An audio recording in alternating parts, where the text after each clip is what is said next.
వరుసగా 3 రోజుల పాటు లాభాల్లో ముగిసింది గత వారంలో స్టాక్ మార్కెట్. నిన్న లాభాలతోనే ప్రారంభమైనప్పటికీ ఈ రోజు భారీ నష్టాలను మూటగట్టుకుంది స్టాక్ మార్కెట్. దాదాపు 1235 పాయింట్లు సెన్సెక్స్ నష్టపోయింది. ఇప్పటి వరకు నిఫ్టీ 320 పాయింట్ల లాస్లో ముగిసింది.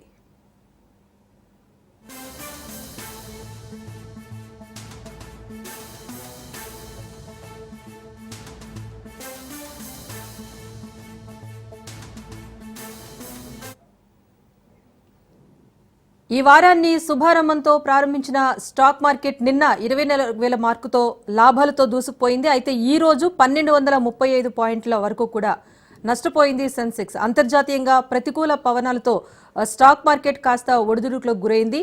నిఫ్టీ 320 పాయింట్ల లాస్తో ముగిసింది. మొత్తంగా భారీ నష్టాలతో స్టాక్ మార్కెట్లు ముగిశాయి.